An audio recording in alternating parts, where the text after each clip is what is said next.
The morning sun glinted off the glass facade of Skytech Aerospace, a towering monument to ambition in the heart of San Francisco's tech district. Inside, the 34th floor hummed with controlled chaos.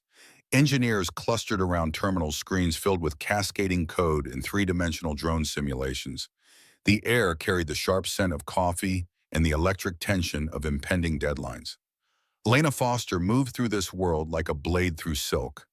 At 34, she had already cemented her reputation as the ice queen of aerospace innovation. Her red dress, always red, always that confident V-neck cut, had become as much a signature as her unwavering quarterly targets. The press loved to photograph her against the steel and glass, a splash of crimson defiance in a monochrome world. What the cameras didn't capture were the nights she stayed until the cleaning crews arrived, or the way her jaw tightened when she passed the framed photo in her office, a faded snapshot of her mother's failed business, a bakery shuttered by kindness, given at the wrong time to the wrong people. Skytech Aerospace was hemorrhaging money. 3 consecutive quarters of losses. The board was circling in the Titan drone project. Their last hope for salvation was 96 hours away from a make-or-break demonstration for Ether Defense, a contract worth north of $200 million. The company had been founded on a promise to make the skies safer through cutting-edge robotics and aerospace technology. But promises didn't pay salaries, and investors only cared about numbers that moved in one direction. 30 floors below Elena's corner office in the subterranean maintenance corridors that most employees never saw, David Collins pushed a cleaning cart with the practiced ease of someone who had done it 1,000 times. He was 36 but looked older. His frame tall and solid, his hands scarred and calloused in ways that suggested a history beyond mop handles and floor wax. Those hands moved with surprising precision when he adjusted a loose panel on an electrical junction box, or when he carefully wiped down the sensor equipment in the robotics lab after the engineers had gone home. Sometimes late at night he would pause and stare at the blueprints left on whiteboards, his eyes tracing the elegant mathematics of flight dynamics with an intensity that didn't match his janitorial uniform.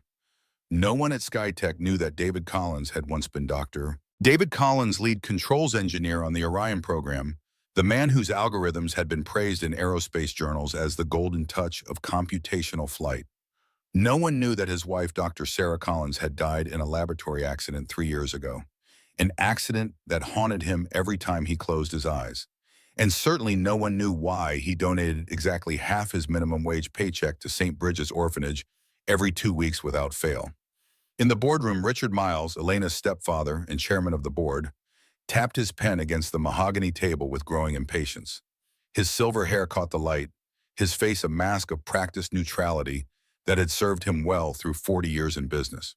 "We're cutting 23 positions from infrastructure," he announced, not looking up from the spreadsheet. "Maintenance, janitorial, facilities management. The deadline is tomorrow." Vanessa Parker, Elena's 35-year-old chief of staff, leaned forward with calculated interest. She was sharp as a scalpel and twice as cold, her ambition barely concealed behind a veneer of professional deference, her dark hair pulled back in a severe ponytail that matched her severe outlook. "The optics might be challenging," she said carefully, "but necessary sacrifices often are." Elena signed the document without hesitation. Efficiency was survival. Sentiment was the luxury of companies that weren't bleeding out. But then the printer jammed, spitting out papers in a confused jumble. Among them, a payroll statement that shouldn't have been in that stack. Elena picked it up, frowning at the error. Employee Collins David. Position janitorial services. Gross monthly salary $2,400. Recurring transfer every 15th of the month, $1,200. Recipient St. Bridget's Orphanage, Oakland. 50%. Every month. Like clockwork. "What is this?"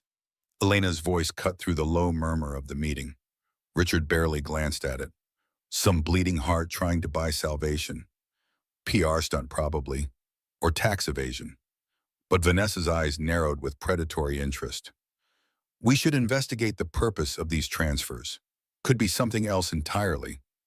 A money laundering situation, perhaps."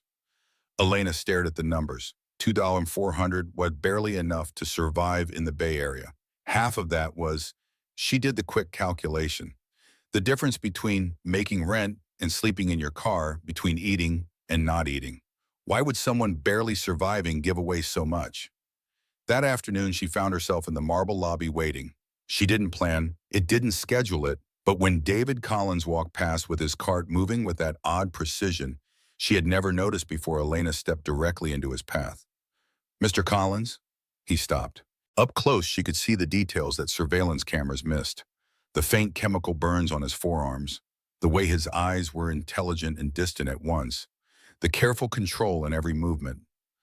"Ma'am," his voice was quiet, respectful, giving away nothing. "I saw your payroll statement, the transfers to St. Bridget's."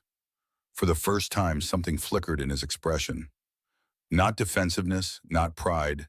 Something deeper, like old pain, surfacing briefly before being pulled back under. "Is that a problem?" No challenge in the question, just a quiet readiness to face whatever came next. "I'm trying to understand why someone in your position would give away half what little I have." He finished her sentence with a gentleness that somehow made the words hurt more. "There are debts that can't be measured in money, Ms. Foster. I'm just paying what I owe." Before she could respond, he moved past her, the wheels of his cart squeaking softly against the polished floor. That night, Elena Foster did something she had never done before. She drove to Oakland in the rain, following an address she had pulled from the company's donation records. St. Bridget's Orphanage sat on the edge of the industrial district, a converted rectory with peeling paint and a sign that had weathered too many seasons. She parked across the street, engine off, watching through rain-streaked windows. And then she saw him. David Collins, still in his work clothes, was on a ladder fixing a broken gutter. Below, a group of children held umbrellas and a flashlight calling up instructions. When he climbed down, a small boy, maybe 10 years old, ran up with a paper airplane carefully folded.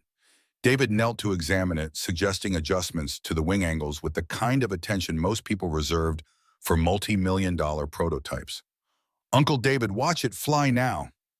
The boy threw it. The plane soared, caught an updraft, and glided gracefully before landing near the fence. The children cheered.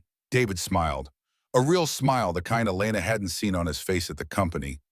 An elderly nun emerged from the building, her habit dark against the warm light spilling from the doorway. She embraced David, spoke to him softly. Elena couldn't hear the words, but she saw the grief that crossed his face, the way the nun squeezed his hand in comfort. Elena sat in her car for 20 minutes watching this other world. No cameras, no publicity, just a man fixing gutters and teaching children about flight. When Sister Catherine invited David inside for tea, Elena finally stepped out of her car. The rain had softened to a drizzle. She stood at the gate, uncertain, a feeling she hadn't experienced in years. "Can I help you?" The nun had noticed her. "I work with David at SkyTech Innovations." Sister Catherine's eyes showed recognition, but not surprise. "Come in from the rain, child. You look like you have questions." Inside, the orphanage was shabby but immaculately clean. Children's artwork covered the walls, crayon drawings of airplanes and stars, handprints in every color. A small girl with thick glasses peeked around a corner, then vanished with a giggle. "David comes every week," Sister Catherine explained, setting out chipped teacups. "After his wife died, he sold everything. Their house, her jewelry, even her wedding ring, to pay the hospital bills. Then he remembered the promise they had made together." Promise, Elena found herself leaning forward. Sarah Collins was going to sponsor our expansion. Turn this place into a real children's STEM center. She signed the papers the morning of the accident. The nun's voice was steady but sad. "David has been making her dream come true, one paycheck at a time." Elena felt something crack inside her chest. The accident. What happened? Laboratory testing gone wrong. A chain of rare errors in the aerospace facility where they both worked. Safety protocols had been shortened because of deadline pressure. Sarah didn't survive. Sister Catherine's hands trembled slightly as she poured tea. David blamed himself for not catching the sensor miscalibration. He left engineering that day and never went back. On a shelf, Elena noticed a tin box slightly rusted. Sister Catherine followed her gaze and carefully opened it. Inside, a faded wedding photo, a child's drawing of airplanes, and a blueprint with neat handwriting in the margin. "For the kids who will fly. Love, S." Elena stood at the window watching David teach a small girl to fold paper wings. Outside, her red dress looked wrong, out of place, a costume from a different play. Why does he still come here? She asked. It must hurt. Because pain doesn't excuse us from love, Sister Catherine said simply. It requires it. Back at SkyTech Aerospace, the crisis was escalating. The Titan drone was malfunctioning during test flights, destabilizing, during wind shear experiencing dangerous oscillations in its yaw axis. The engineering team was working 70-hour weeks, tempers fraying, theories multiplying. In the war room, screens displayed cascading failure logs. Mark Chen, the lead systems engineer, jabbed at a tablet. His 40s had brought a receding hairline but no reduction in confidence. It's the sensor fusion algorithm. The Kalman filter is overcorrecting. We've tuned those parameters 6 times, Eric Rogers snapped back. At 38, he was the youngest senior hardware engineer and determined to prove himself with every comment. The problem is hardware latency. Sophia Williams shook her head. At 42, she'd seen enough projects to know when they were chasing phantoms. You're both wrong. It's the safety threshold triggers. They're activating prematurely and creating a feedback loop. Elena stood behind the glass partition, watching her best engineers argue in circles. 72 hours until demonstration. $60 million already spent. The company's future balanced on the edge of a knife. And then she noticed him. David had come to empty the trash as he did every evening. But instead of leaving, he stood near the back wall, eyes fixed on the failure analysis displayed across the main screen. His lips moved slightly as if calculating. Excuse me. His voice was barely audible over the argument. No one heard him. Mark was getting louder, Eric more defensive. Elena saw David's hand reach out, hesitate, then point to a specific section of code on the screen. The noise covariance matrix. You have the measurement update before the time update. It should be inverse. The room went silent. Mark turned, saw the janitor, and laughed, a sharp, dismissive bark. Thanks for the input, but we've got actual engineers handling this. But Elena had seen something else. The way David had analyzed the screen, the precision of his technical language, the absolute certainty in his quiet voice. Explain, she said, stepping through the door. David looked at her, and for a moment she saw the weight of everything he had walked away from. Your sensor fusion is trying to merge data from GPS IMU and barometric sensors simultaneously, but you're updating in the wrong sequence. The prediction step needs to happen first, then the correction phase. Right now, you're correcting noise with noise, creating a cascading delay that manifests as instability under dynamic conditions. The room was silent. Mark's smile had frozen. You're using a late fusion approach, David continued, when you should be using weighted prediction. I would recommend a complementary filter structure for the high-frequency data, then integrate the slower sensors afterward. Eric pulled up the code architecture, ran a simulation with the suggested changes. The oscillation damped, stabilized. How did you? Sophia started, but David was already heading for the door. Have a good evening, everyone. Elena followed him into the hallway. Wait. He turned. In the fluorescent light, she could see the exhaustion in his face. The resignation. Who are you? Someone who used to know things, he said quietly, before I forgot how to forgive himself. That night, Elena ordered a background investigation. By morning, she had the file spread across her desk. Dr. David Collins, MIT doctorate in aerospace controls, lead engineer on the Orion program, author of 12 peer-reviewed papers, holder of 3 patents in autonomous flight systems. And then the accident report, laboratory incident, and 2021-447, cascade failure, due to incomplete sensor calibration protocols, safety review periods shortened from 6 weeks to 10 days due to project timeline pressure. One fatality, Dr. Sarah Collins. Internal recommendation, no criminal negligence, but protocol violations noted. David's resignation letter, dated the same day. I can no longer in good conscience work in an industry that prioritizes schedules over lives. I am responsible for what happened, and I choose to carry that responsibility elsewhere. Elena stared at her reflection in the dark window of her office. How many times had she shortened safety reviews, pushed deadlines, prioritized delivery over caution? The image of her mother flickered in her memory. Not the failure she had always focused on, but the kindness, the way she had given food to families who couldn't pay, the gentleness that Elena had learned to call weakness. But what if she had been wrong? On her desk, the termination order still sat unsigned, including David's name on the list. She picked up her phone. Vanessa canceled the infrastructure cuts, effective immediately. The next morning, Elena found David in the maintenance break room. He was eating a sandwich, reading a dog-eared paperback on quantum mechanics. "I want to offer you a position," she said without preamble. "Chief of Stabilization Protocols. 30 days full engineering authority over the Titan control systems. Salary 5 times your current rate." David set down his book slowly. "No. Excuse me? I left engineering because I couldn't trust systems that put profit over safety. You want me to fix your drone so you can sell it to the highest bidder? I won't do that again." His voice was calm but immovable. Elena felt anger flash through her, then something else. Respect. "What if I could prove to you that we're doing this for the right reasons? Can you?" The question hung in the air between them, a challenge and an invitation. She thought of St. Bridget's, the children, Sister Catherine, the blueprint in the tin box for the kids who will fly. "Give me a chance to show you." That afternoon, Elena did 3 things she had never done before. First, she personally called each employee scheduled for termination and told them their positions were secure, then improved their benefits packages.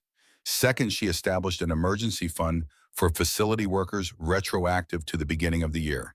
Third, she transferred 100,000 from her personal account to St. Bridget's orphanage, anonymously, with a note, "For the children who will fly." Vanessa watched these decisions with carefully concealed displeasure. "The board won't understand." "Then I'll explain it to them," Elena replied. But the crisis was far from over. Ether Defense had just sent an ultimatum: demonstrate a successful flight within 72 hours or the contract would be terminated permanently. For the next 2 days, Elena watched as David quietly advised the engineering team. He never pushed his way in, never claimed credit, simply pointed out issues and suggested solutions when asked. The team's initial skepticism faded as his insights proved correct time and again. Even Mark began to defer to him grudgingly at first, then with increasing respect. Elena found herself drawn to the labs more often than usual. She told herself it was to monitor progress, but she knew it was something else. There was a quietness to David, a certainty that had nothing to do with ego and everything to do with competence. He didn't need to prove himself because he already knew his worth and his limits. One evening, she found him alone in the simulation lab, running stress tests on the new control systems. "Why do you care so much," she asked from the doorway, "about St. Bridget's?" He didn't look up from the screen. "My wife grew up there, in the system. No one believed in her until Sister Catherine. Now there's a new generation that needs someone to believe in them. And you're that someone. I'm trying to be." He finally turned to face her. "Sarah always said that the most important technology isn't the one that flies the highest, but the one that lifts the most people." Something shifted in Elena's chest. All her life, she had measured success vertically. How high, how fast, how much. But what about the horizontal metrics? How wide, how many, how shared? The night Sarah died, David continued, his voice low, I was supposed to double-check her sensor calibrations, but I was pushing to meet a deadline and I skipped the tertiary verification. A small decision, just once, just to save an hour. His words hung in the air, heavy with unspoken grief. "We make 1,000 decisions like that every day in this industry," Elena said quietly. "Cost-benefit analyses, calculated risks. But the cost isn't always ours to calculate, and sometimes the benefit is just a better quarterly report." His words struck her like a physical blow. How many times had she justified corner cutting with exactly that logic? How many times had she prioritized shareholders over safety deadlines over diligence? "I don't want anyone else to get that call," David said. "The one that tells them someone they love isn't coming home because someone else decided a deadline was more important than a life." Elena nodded, words failing her for once. She thought of her mother's bakery, of all the families she had fed on credit, knowing some would never pay. A different kind of calculation. A different kind of value. The day before the demonstration, Ether Defense sent their observers early. Stern-faced men and women in military-adjacent attire, clipboards and tablets in hand, expectations written in the tight lines around their mouths. Elena gave them the corporate tour, all polished glass and choreographed demonstrations, while the engineering team made final preparations. That evening, she found David in the lab again, running one last simulation. Will it work? She asked. Engineering isn't about certainty, he replied, eyes on the screen. It's about managing uncertainty. We've identified the issues, implemented redundancies, created fail-safes. But tomorrow will be the real test. Elena nodded. I've been thinking about what you said, about decisions and costs. And I've made a lot of decisions in this company without fully calculating the costs, or maybe calculating the wrong costs. She moved closer to the workstation. If tomorrow works, I want to change that. I want SkyTech to be different. David looked up at her, studied her face as if searching for something. Change is expensive. So is staying the same. Elena held his gaze. I've spent my career proving I'm not my mother, that I won't let sentiment bankrupt me. But maybe I've been running from the wrong lesson.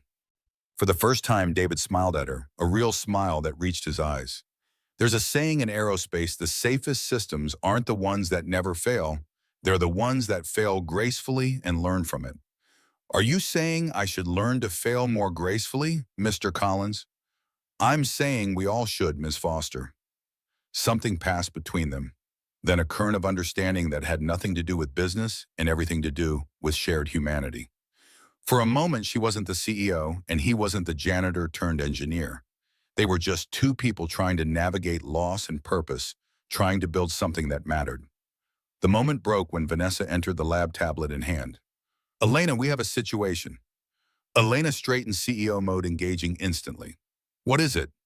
Security flagged some unusual access patterns in the Titan control code repository. Multiple alterations from Mark Chen's account, but at times when he was documented at an off-site conference.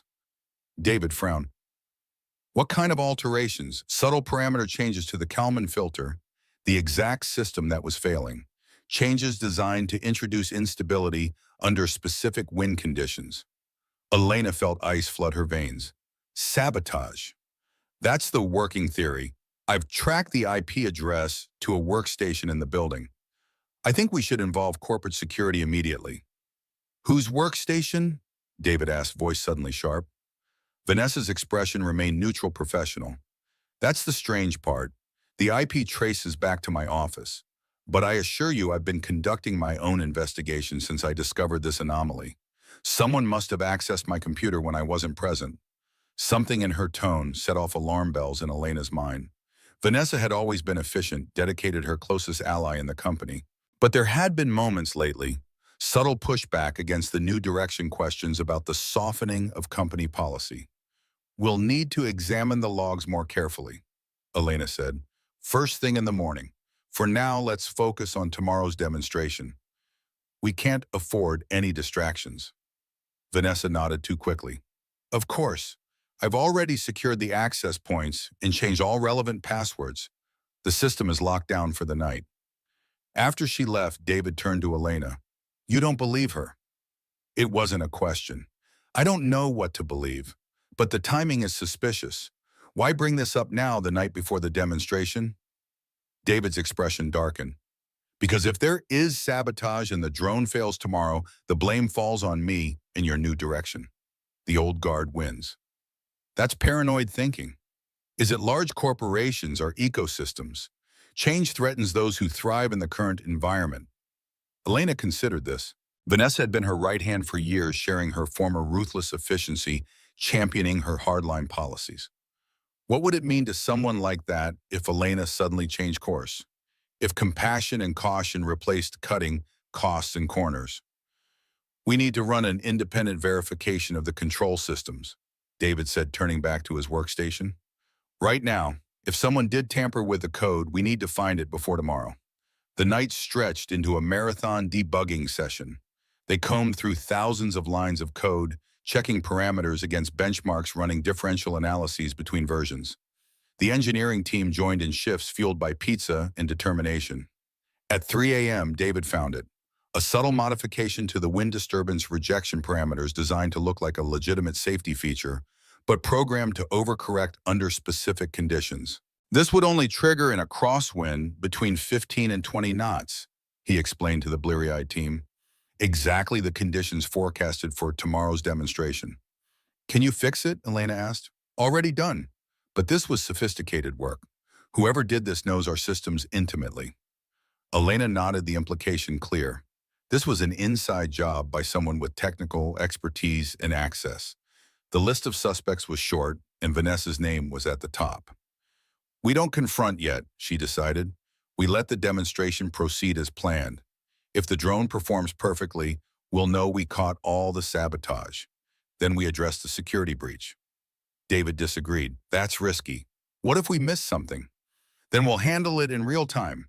But I need proof before I accuse my chief of staff of corporate espionage. As dawn broke over San Francisco, Elena stood by the window of her office watching the city come to life. Today would determine the future of SkyTech, but also something more personal. Today would show whether she could lead from a place of both strength and compassion, whether she could build a company that valued both profit and people. She thought of her mother's bakery, of David's wife, of St. Bridget's children, of all the lives touched by decisions made in corner offices like this one. The demonstration was scheduled for noon. The Ether defense team arrived en masse, accompanied by military observers and unexpectedly 3 board members, including Richard Miles. Elena greeted them with practiced confidence, but inside her mind was racing. Had they caught all the sabotage? Was Vanessa really involved? Could they pull this off? David stood with the engineering team dressed for the first time in proper business attire, a simple blue shirt and khakis borrowed from the PR department's emergency closet. The clothes didn't quite fit, but somehow that made him look more authentic than anyone else in the room.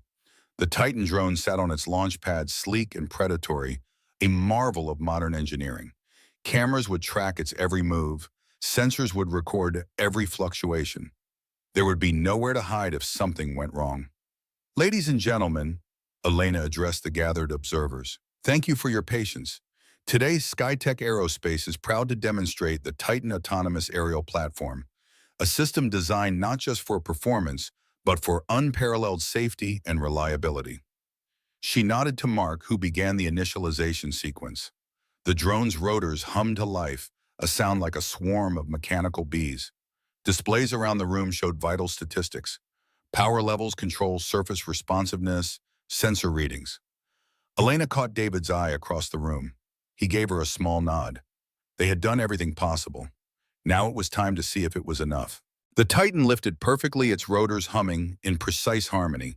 The first 5 maneuvers executed flawlessly: hover, lateral translation, vertical climb, rapid descent, and stationary rotation. The observers nodded approvingly, making notes on their tablets, and then a gust of wind hit from an unexpected angle. The drone jerked, overcorrected, began oscillating in a growing sinusoidal pattern. In the control room, alarm shrieked. Mark's hands flew across the keyboard, panic rising in his face. "Emergency shutdown," he shouted. "It's not responding." Eric's voice cut through the chaos. The systems entered a feedback loop. Every correction is making the oscillation worse. On the main screen, the drone's trajectory showed red. A countdown appeared: 30 seconds to residential area. 25. Elena's heart hammered. This was it. The end of everything they had worked for. Proof that her new direction had failed. 20. And then David burst through the control room door. He didn't ask permission. He shoved Mark aside, grabbed the backup controller, and began typing commands faster than anyone in the room could follow. His fingers moved with absolute certainty, muscle memory from another life. "Disabling the safety threshold," he said, voice utterly calm. Switching to manual state estimation, applying weighted late fusion with complementary dampening. "That'll crash it," Mark protested. "No," David replied. "That'll save it." The drone steadied the oscillation, damped. The red trajectory line turned yellow, then green. 15 seconds. "Elena," David didn't look away from the controls. "I need full authority. No override. Trust me." Everyone turned to her: the Ether defense observers, the military representatives, the board members. Her entire future balanced on this moment. She stepped forward and placed her hand on David's shoulder. "The system is yours. Everyone else, stand down." For 10 seconds, the only sound was the soft clicking of keys and the drone's motors transmitted through speakers. David guided it through a descending spiral, bleeding altitude and velocity in perfect harmony. The Titan touched down on the landing pad with the gentleness of a leaf settling on water. The room erupted. Engineers cheered. The ether observers were on their phones immediately. Lena felt her legs weaken with relief, and then she turned and embraced David right there in front of everyone. No calculation, no image management, just gratitude. "You saved us," she whispered. "I saved them," he corrected, nodding toward the window toward the city beyond. "That's what this should always be about." Richard Miles stood in the corner watching. His expression was unreadable. "That was impressive," he said slowly. "But who authorized a janitor to operate critical systems?" "I did," Elena said, not releasing David. "And I'd do it again." Richard's eyes narrowed. "We'll discuss this later." He turned to leave but stopped at the door. "By the way, your chief of staff seems to have disappeared. Security can't locate her anywhere in the building." Elena and David exchanged glances. Vanessa's absence confirmed their suspicions. "Find her," Elena told security, "and lock down all company systems immediately." As the excitement of the successful demonstration continued around them, David leaned close to Elena. "There will be more Vanessas," he said quietly. "Change threatens those who profit from the status quo." "I know, but we caught this one and we'll catch the next one." His eyebrow raised slightly. "I'd like you to stay on. Permanently. Head of Engineering Ethics and Safety. Full department, full budget, direct report to me." David hesitated. "I don't know if I'm ready for that." "I don't think anyone's ever ready to rebuild their life. We just do it one decision at a time." He looked at her, really looked at her as if seeing past the CEO to the woman beneath, a woman who was also trying to rebuild something to redefine what success meant. "Let me think about it," he said finally. Elena nodded. "Take all the time you need, but know that there's a place for you here. A chance to make the changes you wanted to see. A chance to honor Sarah's memory by building something better than what we had before." As the observers filed out and the engineering team began their post-flight analysis, Elena stood by the window looking out at the city. For the first time in years, she felt like she was exactly where she needed to be, doing exactly what she should be doing. The company might still fail. The board might still replace her. The market might reject their new direction. But for the first time, that didn't terrify her, because sometimes the most important metrics weren't on the quarterly reports. Sometimes they were in the eyes of children looking up at paper airplanes, or in the quiet dignity of a man finding redemption in small acts of grace. Elena Foster had built her career measuring everything by its cost. Now she was learning to measure it by its value, and that she was beginning to understand made all the difference in the world. The morning after the Titan demonstration, federal agents swarmed Skytech Aerospace. They moved with practiced efficiency through the glass corridors, sealing off Vanessa's office, confiscating hard drives, and questioning staff. Elena watched from the conference room as they cataloged evidence, a knot forming in her stomach. Corporate espionage was not just a betrayal of Skytech, but potentially a matter of national security. Special Agent Harlow, a woman with steel gray hair and a no-nonsense demeanor, spread photographs across the table. "We tracked Ms. Parker to Oakland International. She boarded a flight to Singapore 6 hours ago, presumably en route to meet her Corbin Aerospace handlers." Elena studied the security camera images of Vanessa moving through the terminal, carrying nothing but a sleek carry-on bag. How could someone she'd trusted for years harbor such calculated deception? Her communications with Corbin go back at least 6 months. Agent Harlow continued sliding forward a timeline of encrypted messages. Detailed plans, technical specifications, payment schedules. The sabotage was comprehensive and meticulously planned. Richard Miles sat across from Elena, his face a mask of controlled fury. The board members flanking him projected varying degrees of shock and concern. This wasn't just about a rogue employee, this was about leadership, about Elena's judgment. "The question isn't just how this happened." Richard's voice cut through the tension. "The question is why we didn't catch him sooner. What systemic failures allowed this breach?" The implication hung in the air. On Elena's watch, under her leadership. "We caught it," Elena countered, "and we prevented a public disaster. Our systems worked." "After bringing in an unvetted janitor to override established protocols," snapped Bernard Lowell, the eldest board member, a man whose technological knowledge had peaked with the fax machine. "Dr. Collins," Elena corrected, emphasizing the title, "saved this company from ruin. And in doing so, he exposed a vulnerability we wouldn't have found otherwise. The emergency board meeting stretched to 6 grueling hours. Elena defended every decision she'd made, from canceling the staff cuts to the handling of the demonstration crisis. Throughout, Richard remained largely silent, watching his stepdaughter with an unreadable expression. His silence unnerved her more than any direct challenge. When the final vote came, it was unexpectedly unanimous. Pursue charges against Vanessa Parker and implement a company-wide ethics framework overhaul. But more surprisingly, they voted to restructure Skytech Aerospace around a new principle: human-centered engineering. As the board members filed out, Richard lingered. Elena braced herself for the private criticism that would surely follow. "I've spent 40 years in this industry," he said quietly, staring out at the San Francisco skyline. "I've seen companies rise and fall on nothing but quarterly numbers. I taught you to think that way, to measure everything by efficiency and return." He paused, his shoulders dropping slightly.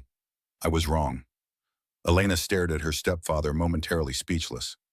"You've shown me what I forgot," he continued, "that the numbers serve the mission, not the other way around."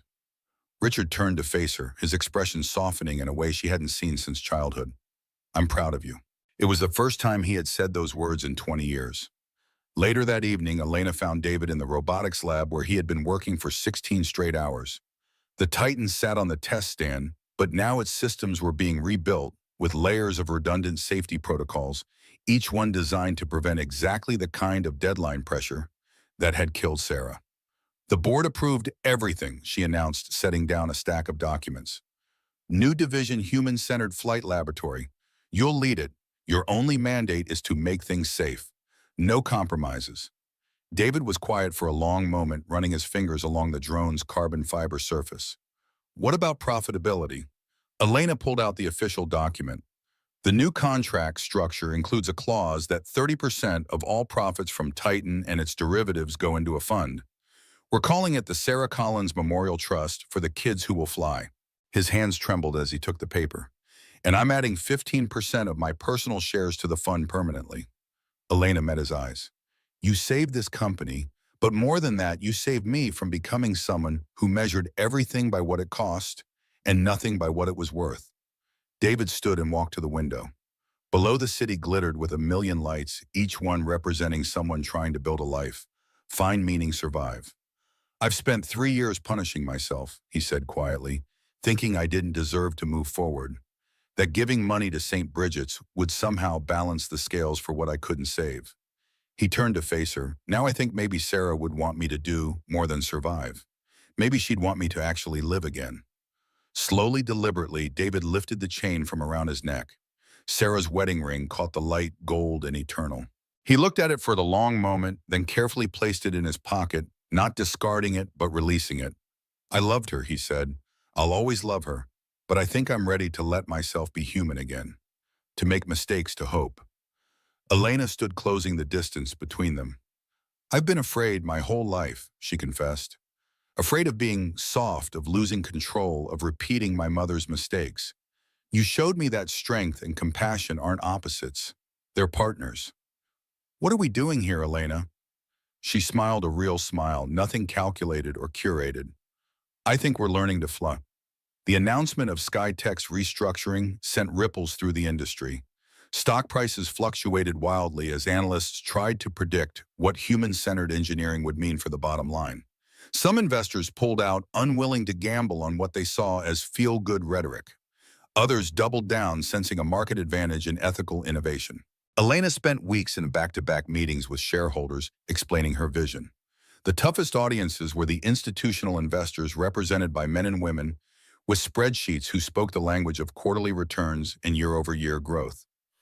Ethical engineering isn't just morally right, it's fiscally sound, Elena insisted during a particularly tense session with Meridian Capital's portfolio managers.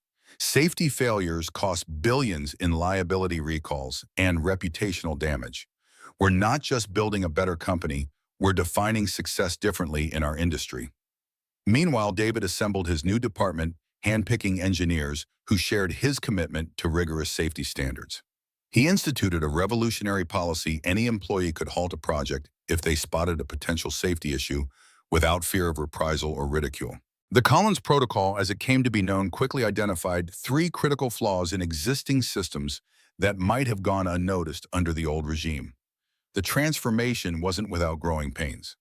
Mark Chen, initially resentful of David's authority, submitted his resignation after a heated disagreement over testing procedures. "You can't engineer out all risk," he argued during his exit interview. "At some point, you have to ship or die." "We're not trying to eliminate all risk," David countered. "We're making sure the risks we take are informed, necessary, and never hidden from those who bear them." Mark left for a competitor, but surprisingly, 6 other senior engineers from across the industry applied for his position, drawn by Skytech's new ethos. 3 weeks after the demonstration, Elena received a call from Ether Defense. Not only had they approved the contract for Titan, but they wanted to discuss expanding the partnership to include training and safety protocols for their entire fleet. "Your drone isn't the fastest or the cheapest on the market," the procurement officer admitted, "but it's the one our pilots trust, and that's worth more than a few points of performance." On a clear Saturday afternoon, Elena drove to Oakland. She'd been visiting St. Bridget's regularly, but today was special. The first installment from the Sarah Collins Memorial Trust had arrived, and with it contractors to begin the renovation that would transform the aging orphanage into a state-of-the-art STEM center. She found David in the courtyard, surrounded by children clutching blueprints. He had organized them into teams, each responsible for designing a section of the new facility. Michael, the paper airplane enthusiast, led the aerodynamics lab planning committee with solemn dedication. "Ms. Elena," Lily, the girl with thick glasses, broke away from her group to greet her. "Look what I designed." Elena knelt to examine the crayon drawing, recognizing the unmistakable shape of a drone with what appeared to be tiny stick figures riding on top. "It's a sky bus," Lily explained, pushing her glasses up her nose. "For taking kids to school." "David says engineering is about solving problems that matter." "He's absolutely right," Elena replied, catching David's eye over Lily's head. He smiled, and something warm unfurled in her chest. Later, as the children dispersed for lunch, Elena and David walked the perimeter of the property, discussing the construction timeline. "We're breaking ground next week," David said. "The computer lab will be operational by Christmas, the full STEM center by next spring. It's happening faster than I thought possible." "That's what happens when you're not cutting corners." His hand brushed against hers almost accidentally. "Thank you for this, for all of it." Elena felt a current of electricity at the contact, but kept her voice steady. "I should be thanking you. Skytech stock is up 12% since the announcement. Turns out ethical engineering is marketable." "Is that all this is, a market strategy?" His tone was light, but the question wasn't. "No," Elena admitted. "It's about building something that matters. Something Sarah would have been proud of." She paused. "Something my mother would have understood, even if she never mastered the balance sheet." David stopped walking, turning to face her. For a moment, she thought he might reach for her hand again, but instead he simply held her gaze. "Balance is the key," he said softly.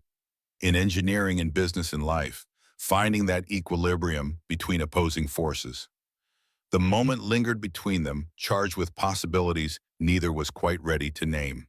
Sister Catherine called from the main building, breaking the spell. "Lunch is ready, and the children have a surprise for you both." The surprise turned out to be a massive thank you card signed by every child at St. Bridget's. In the center was a drawing of what could only be described as a family, adults and children standing together beneath a sky filled with paper airplanes. "Are you going to get married?" Michael asked bluntly, looking between Elena and David. Sister Catherine gasped. "Michael, that's not an appropriate question." David knelt to the boy's level. "No, Michael. Ms. Foster and I work together. We're friends." "But you look at her like my dad used to look at my mom," Michael persisted. "Before the accident." The room fell silent. Elena felt heat rise in her cheeks. "Sometimes," David said gently, "grown-ups have complicated feelings that take time to understand. Right now we're focused on building this center and making sure all of you have what you need." Michael considered this answer. "Okay," he decided finally, "but I think you should. Then you could both live here and teach us every day." The awkward moment dissolved into laughter, but Elena caught the shadow that crossed David's face, the brief flicker of longing and guilt, the hand that unconsciously reached for the chain no longer around his neck. Back at Skytech, the investigation into Vanessa's espionage widened. Forensic analysts discovered that she had accessed files far beyond Titan's control systems, including proprietary research from across the company. The damage assessment grew more concerning with each passing day. She was methodical, Agent Harlow informed Elena during their weekly briefing. We're tracking financial transfers through shell companies in the Caymans. Corbin Aerospace might just be the tip of the iceberg. Could she have had accomplices here? The possibility had kept Elena awake at night. Who else might she have trusted that was quietly betraying her? We're investigating several anomalous access patterns. Harlow replied, sliding forward a list of employee IDs. Nothing conclusive yet, but we're watching these individuals carefully. Elena's stomach dropped when she saw Mark Chen's ID at the top of the list. Had his resignation been a strategic retreat rather than a principled disagreement? That evening, she called David to her office. I need your eyes on this, she said, showing him the list. You worked with these people. Did you notice anything suspicious? David studied the names. Mark was frustrated by the changes, but I never saw him do anything unethical. The others? He shook his head. Nothing stands out, but industrial espionage often looks like normal work from the outside.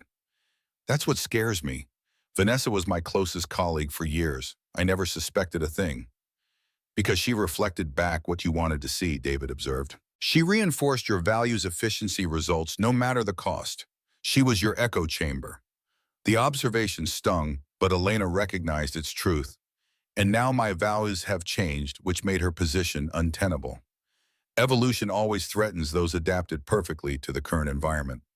Elena leaned back in her chair, suddenly exhausted. I feel like I can't trust anyone. Not anyone, David corrected, just not everyone. There's a difference between healthy skepticism and paralyzing suspicion. How do you do it, she asked. How do you keep trusting after everything you have lost? David was quiet for a moment. Because the alternative is worse. A life without trust is barely living. It's just surviving. The weight of his words settled between them. Elena realized that despite everything, David had never stopped trusting in people and science, in the possibility of redemption. His caution came from experience, not cynicism. We'll get through this, she said finally. We'll build something better, something worthy of trust. Together, David added, the word hanging in the air like a question. Together, Elena confirmed. The next morning, Elena arrived at work to find Richard waiting in her office. He rarely came to Skytech these days, focusing instead on his other board positions and philanthropic work. We need to talk about Corbin Aerospace, he said without preamble. Elena set down her bag. What about them? I've been working back channels. Their CEO is denying any knowledge of Vanessa's activities, claiming she must have been working with a faction inside their company. Do you believe him? Richard's expression hardened. No, but that's not the point. They're preparing a hostile takeover bid. Elena felt the blood drain from her face. What? Their strategy is elegant, I'll give them that. First destabilize you with sabotage, then swoop in to rescue a failing company. But we're not failing. The Ether contract is substantial but not enough to fend off a determined predator. Corbin has been quietly buying Skytech shares for months through various fronts. They're approaching the threshold where they can force a shareholder vote. Elena sank into her chair. How did we miss this? Because they're good at what they do, and because we've been focused internally. What are our options? Richard pulled out a leather portfolio. 3 scenarios, none ideal. He laid out the financial projections. 1, find a white knight, another company to acquire us on more favorable terms. 2, poison pill, dilute the shares to make acquisition prohibitively expensive. 3, prove illegal activity by Corbin in a way that triggers regulatory intervention. Elena studied the numbers, mind racing. Each option carried significant risks and would likely derail the transformation she and David had begun. There's a 4th option, she said slowly. We accelerate our ethical engineering initiative, make it so visible, so integral to our brand, that any attempt to dismantle it would destroy the value Corbin is trying to acquire. Richard looked skeptical. That's a long play. Corbin is moving now. Then we move faster. The market is already responding positively. If we announce an expanded ethics framework, new safety innovations, high-profile partnerships, we change the narrative. Make Skytech synonymous with the future of aerospace, not just another acquisition target. It's risky, Richard warned. But a smile tugged at the corner of his mouth. It's exactly what your mother would have suggested. The comparison startled Elena. She had spent her career deliberately moving in the opposite direction from her mother's business instincts. She wasn't wrong about everything, Richard continued, surprising her further. She understood that sometimes value isn't immediately visible on a balance sheet. Sometimes it's in the goodwill, the reputation, the relationships you build. His voice softened. I didn't appreciate that until it was too late. Before Elena could process this revelation, David appeared at her door, his expression urgent. Sorry to interrupt, but we have a situation. Mark Chen just contacted me. He says Corbin approached him with a job offer contingent on bringing proprietary SkyTech designs with him. That's evidence we can use, Richard said immediately, grasping the implications. There's more, David continued. He recorded the conversation. He's been working with the FBI since he left, trying to gather evidence against Corbin. Elena exchanged a startled look with Richard. I thought he quit because he disagreed with our new direction. He did disagree, David confirmed, but he's not a traitor. He said, David hesitated. He said that watching me work on the drone that day showed him what integrity looked like, even if he didn't share my exact philosophy. For the second time that morning, Elena found herself reevaluating someone she thought she understood. First her stepfather, now her former employee. Get Agent Harlow on the phone, she decided, and clear my schedule. We're going to build a strategy around this evidence. Over the next week, SkyTech worked in close coordination with federal authorities. Mark's evidence proved to be the tip of the iceberg. With warrants in hand, investigators uncovered a sprawling corporate espionage operation targeting not just SkyTech but 3 other aerospace innovators. The revelation hit the industry like a thunderbolt. Corbin's stock plummeted, their takeover ambitions evaporating overnight. SkyTech, positioned as the whistleblower and ethical counterpoint, saw its market value surge. Elena leveraged the moment perfectly, announcing the formal launch of the Human-Centered Flight Laboratory with David as its director. The initiative received endorsements from safety advocacy groups, ethics experts, and even competing aerospace firms, eager to distance themselves from Corbin's tactics. Amid the professional triumph, however, Elena found herself increasingly distracted by thoughts of David. Their relationship had evolved into a partnership of equals built on mutual respect and shared purpose. But lately she'd caught herself watching him when he wasn't looking, noticing the way his eyes crinkled when he smiled, the grace of his hands as they sketched design modifications, the quiet strength he carried without arrogance.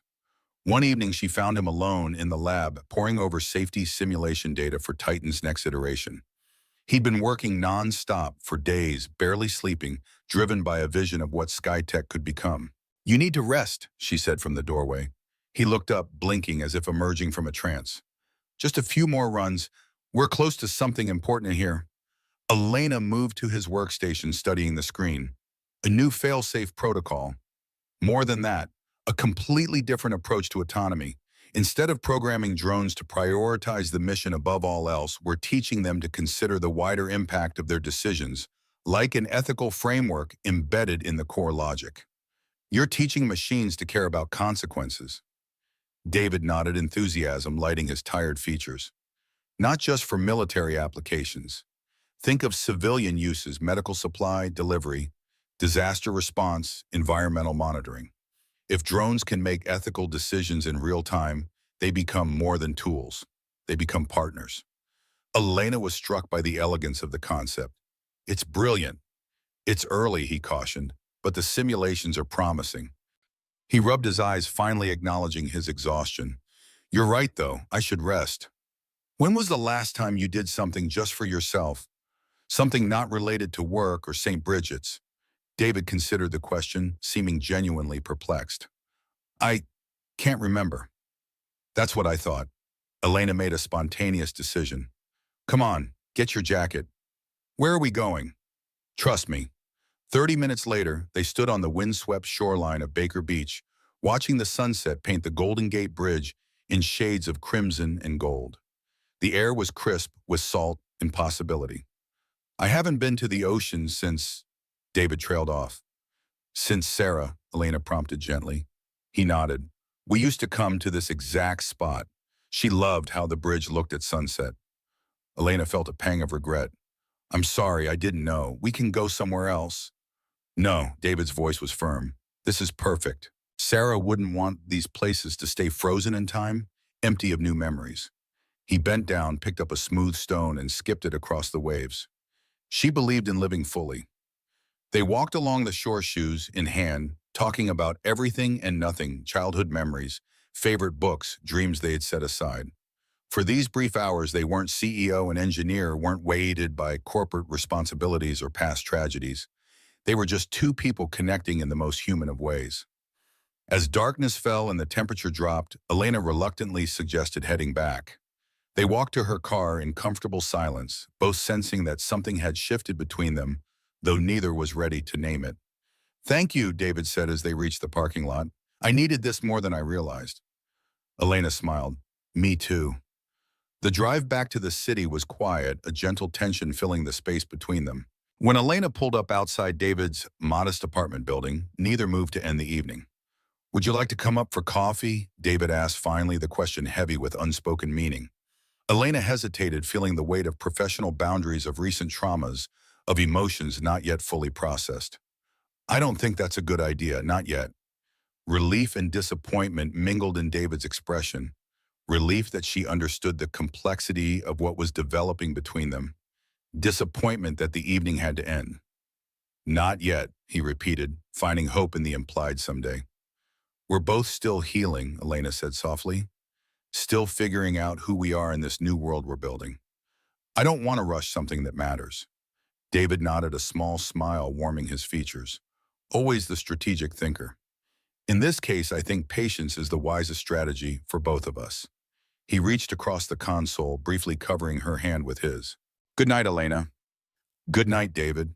The touch lingered in her mind long after she'd driven away, a promise of possibilities to come when they were both ready. The following weeks brought a whirlwind of activity at SkyTech. The federal investigation into Corbin expanded to include potential violations of the Economic Espionage Act, the Computer Fraud and Abuse Act, and various securities regulations. Vanessa Parker was located in Malaysia and extradition proceedings began, though legal experts warned the process could take months. Meanwhile, David's human-centered flight laboratory unveiled its first major innovation, a transparent safety protocol that allowed clients and regulators unprecedented visibility into how SkyTech's systems made decisions. The glass box approach, as it came to be known, contrasted sharply with the industry-standard black box mentality, where proprietary algorithms remained secret even when safety was concerned. We're not giving away our competitive edge, Elena explained to skeptical investors. We're creating an entirely new competitive category where transparency is the edge. The strategy worked better than even she had anticipated. 3 major clients, including Ether Defense, signed exclusive development contracts, specifically citing the glass box protocol as the deciding factor. 2 aerospace engineering programs requested partnerships to incorporate the ethics framework into their curricula. The financial press, initially dubious, began running features with titles like The Foster Revolution, When Ethics and Profits Fly Together. On a personal level, Elena and David maintained a careful professional distance at work, though their friendship continued to deepen during their regular visits to St. Bridget's. The renovation was proceeding ahead of schedule, with the first computer lab already operational. The children flourished under the new STEM programming, particularly Michael, whose paper airplane designs had evolved into sophisticated wind tunnel experiments. One Friday afternoon, Elena was reviewing quarterly projections when her phone lit up with a text from Sister Catherine. David needs you. Come quickly. Heart pounding, Elena rushed to St. Bridget's, imagining accidents, setbacks, crises. What she found instead was David alone in the half-finished aerodynamics lab, slumped against the wall, head in his hands, shoulders shaking with silent sobs. She approached slowly, uncertain. David. He looked up, eyes red-rimmed, face raw with grief. I'm sorry, he managed. Sister Catherine shouldn't have called you. I'll be fine. What happened? Elena knelt beside him. It's the anniversary. His voice cracked. 3 years since the accident. I thought I was handling it. I was working on the simulation designs for the kids, and suddenly, he gestured helplessly. It all came back, every detail. The call, the hospital, the funeral. Elena sat beside him, their shoulders touching, offering silent support. The worst part, David continued, is that for weeks now I've been happy, actually happy, working here at SkyTech with you. And today I realize that every step forward feels like I'm leaving her behind. You're not, Elena said gently. You're carrying her with you. In everything you build, every child you teach, every safety protocol you design. She's there. David turned to look at her vulnerability etched across his features. How can you be so sure? Because I see her in your dedication, your compassion, your refusal to compromise on what matters. Those values didn't disappear when she died. They became your foundation. He was quiet for a long moment, absorbing her words. Thank you, he said finally, for seeing that, for seeing me. They sat together as afternoon faded into evening, talking softly about Sarah, her brilliance, her laugh, her dreams for St. Bridget's. David shared stories Elena had never heard, painting a picture of a woman who had lived with purpose and joy, whose legacy deserved celebration as much as mourning. As darkness fell, David seemed lighter, as if sharing the burden had diminished its weight. Would you stay for dinner? He asked. Sister Catherine always makes extra on Fridays. I'd love to.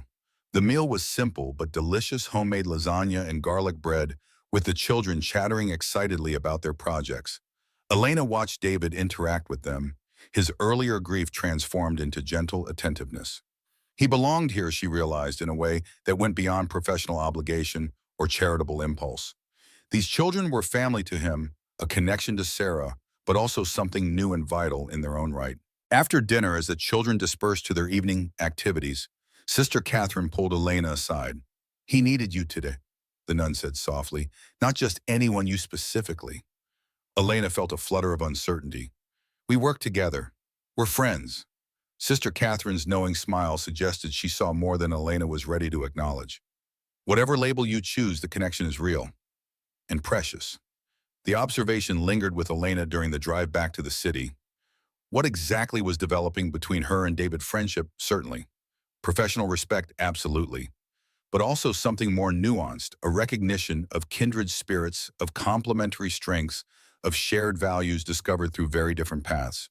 The question stayed with her as she entered her empty penthouse apartment, the chrome and glass minimalism suddenly seeming sterile rather than sophisticated. She'd designed this space to impress, not to nurture. To project success, not to facilitate joy. For the first time, Elena wondered if she had built her entire life on similar principles. The next morning, she made an impulsive decision. Instead of going directly to the office, she drove to her mother's grave in a small cemetery overlooking the bay. She hadn't visited in years, had actively avoided confronting the complicated emotions tied to this place. The simple headstone read, Maria Foster, beloved mother and friend to many, 1955-2010. Elena placed a bouquet of sunflowers, her mother's favorite, against the stone. I think I'm finally understanding what you tried to teach me, she said aloud. About balance, about measuring success by more than numbers. I wish you could see what I'm building now. I think you'd be proud. The wind rustled through nearby cypress trees, carrying the salt smell of the bay. Elena stayed longer than she'd planned, sharing stories with the mother who could no longer hear them, finding unexpected catharsis in the one-sided conversation. When she finally arrived at SkyTech, she found Richard waiting in her office, his expression grave. Corbin is making another play, he announced without preamble. They've approached 3 board members with a proposal to oust you and revert to the core business model, meaning abandon the ethical engineering initiative. Elena felt a surge of anger, then a strange calm. 2 months ago, this news would have devastated her. Now it merely clarified her resolve. Hutesh, Lowell, Tanner, and Espinoza, the expected suspects, the old guard. And where do you stand? Richard looked offended at the question. With you, always. But we need to move decisively. The vote is scheduled for next week's emergency board meeting. Then we have work to do. Over the next 5 days, Elena and Richard orchestrated a meticulous campaign to secure the board's support. They compiled financial projections showing the market advantage of the new direction, gathered testimonials from key clients, and prepared a comprehensive presentation of the ethical engineering pipeline and its projected revenue streams. David worked tirelessly alongside them, providing technical details and articulating the vision with a clarity that even the most skeptical board members found compelling. The night before the vote, Elena, David, and Richard remained in the conference room long after everyone else had gone home refining their strategy. "We have the numbers on our side," Richard assessed. 6 confirmed votes, including mine. 3 against, 2 undecided. "Miyamoto and Chen," Elena nodded. "They're waiting to see which way the wind blows." "Then we make sure they feel the breeze," David suggested, spreading out the latest glassbox protocol data. "This is our strongest argument, safety protocols that outperform the industry standard by 47% while reducing liability exposure by 62%. It's the perfect synthesis of ethics and economics." Richard studied the young engineer with newfound respect. In these intense days of preparation, he had witnessed firsthand the brilliance that Elena had recognized months ago. "You know," Richard said, "I was an engineer once, before I became a venture capitalist, worked on early guidance systems for the space program." "I didn't know that," Elena admitted, surprised. "It was a lifetime ago. I left after—" He paused. "After a colleague died testing a system I helped design. The safety protocols were abbreviated to meet a launch window." The parallel to Sarah's death hung in the air, unspoken but palpable. "Is that why you pushed me so hard on efficiency?" Elena asked. "Because you went too far in the other direction." Richard nodded slowly. "I convinced myself that business was different, that the rules that applied in engineering didn't apply to finance, that profits justified the methods." His gaze shifted to David. "I was wrong, and seeing what you two have built here, it's what I should have been doing it all along." The vulnerability in her stepfather's admission touched Elena deeply. All these years she had thought him coldly pragmatic when he had simply been carrying his own burden of guilt, his own attempt at redemption through financial success. "It's not too late," David said quietly, "for any of us." The 3 of them shared a moment of understanding, each having followed different paths to this intersection of ethics and innovation, each contributing a unique perspective to the whole. "Get some rest," Richard finally advised. "Tomorrow we'll test everything we've built." As they gathered their materials, David paused by the window looking out at the city lights. "Whatever happens tomorrow," he said, "we've already succeeded. We've shown that there's another way to do business, another way to define progress." "We're not losing that vote," Elena replied with firm conviction. "But if we did," David persisted, "would you regret the path we've taken?" Elena considered the question seriously. "No," she answered, surprising herself with the certainty. "I would rather fail doing the right thing than succeed doing the wrong one." The words felt foreign on her tongue, yet undeniably true. Richard smiled faintly. "Your mother used to say almost exactly that." "I know," Elena acknowledged. "I'm finally starting to understand she might have been right." As they left the building together, stepping into the cool San Francisco night, Elena felt a strange peace settle over her. Whatever tomorrow brought, she would face it knowing she had built something worthy of pride, something that honored both her mother's compassion and her own drive for excellence. The pieces were falling into place, not just professionally, but personally. The wounds of past mistakes were healing, transforming into wisdom rather than regret. New connections were forming, fragile but promising. They were all in their own ways learning to fly. The boardroom of SkyTech Aerospace buzzed with tense energy as executives and directors settled into their seats. Morning sunlight streamed through floor-to-ceiling windows, illuminating the polished mahogany table where Elena Foster stood poised and determined. This wasn't just another meeting, it was the crucible in which the future of her company would be forged. 11 board members formed a semicircle before her, their expressions ranging from open support to barely concealed hostility. Bernard Lowell, the oldest member, made no attempt to hide his skepticism, his wrinkled face set in disapproving lines. Flanking him were Tanner and Espinoza Corbin's not-so-secret allies. On Elena's side sat Richard, his presence a silent affirmation of their shared vision. David Collins stood slightly behind Elena, the technical architect of the transformation they were fighting to protect. His quiet confidence anchored her as she began the most important presentation of her career. "Ladies and gentlemen, 6 months ago, SkyTech Aerospace stood at a crossroads. Our finances were in decline, our flagship project sabotaged, our reputation at risk." Elena's voice carried through the room, steady and resolute. "Today, I present not just a recovery, but a renaissance. The screens around the boardroom lit up with performance metrics, client testimonials, and financial projections. One by one, Elena dismantled the arguments against the human-centered engineering approach. Our stock value has increased 17% since implementing the glass box protocols. The Ether Defense contract has expanded to include 3 additional product lines. 6 major aerospace firms have approached us about licensing our safety framework. Lowell leaned forward, his scowl deepening. Temporary gains built on novelty and publicity. The real question is sustainability. Ethics don't pay dividends. Actually, they do. Elena gestured to the next slide. Our liability insurance premiums have decreased by 22% due to our enhanced safety protocols. Client retention has increased to 94%. Development cycles have shortened because we're catching critical issues earlier rather than patching them after failures. David stepped forward, adding the technical dimension to Elena's business case. He walked the board through the specifics of the glass box architecture, demonstrating how transparency actually enhanced their competitive position rather than compromising it. We're not revealing proprietary algorithms, David explained. We're showcasing our ethical decision framework, a framework that has become our most valuable intellectual property. For 2 hours, Elena and David fielded questions, addressed concerns, and presented evidence of their approach's success. Richard strategically intervened at key moments, lending his considerable business authority to their case. As the presentation concluded, Elena delivered her final argument, the culmination of everything she had learned through months of transformation. The choice before us isn't between ethics and profits. It's between short-term thinking and long-term vision, between following an industry or leading it. Her gaze swept across the faces before her. SkyTech has always claimed to make the skies safer. Now we're finally prioritizing that mission over quarterly targets. And remarkably, when we do that with integrity and innovation, the market rewards us. The vote proceeded in tense silence.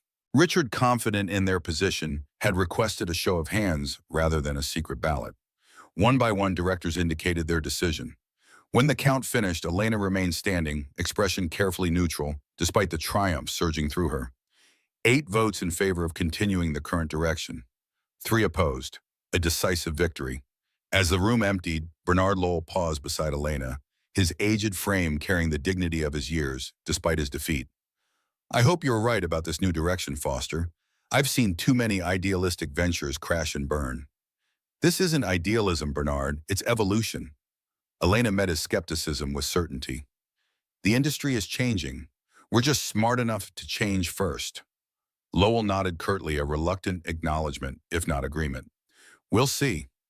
After the board members departed, Elena, David, and Richard remained in the suddenly quiet boardroom, the magnitude of their victory settling around them. Richard broke the silence with a slow smile. That, my dear, was a masterclass in corporate transformation. I don't think I've ever been prouder. Elena exhaled, releasing weeks of accumulated tension.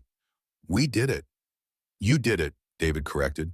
This was your vision, Elena. You saw the possibility of a different kind of company when everyone else was locked into the same old patterns. Not everyone, she reminded him, glancing at Richard, and I wouldn't have seen it without you challenging my assumptions about what matters in business and life. The 3 stood together at the window, looking out at San Francisco spread below them, a city built on innovation and reinvention. In that moment, they represented 3 generations of aerospace expertise, united by a shared belief that the future belonged to those who could balance technological advancement with human values. So what's next? Richard asked.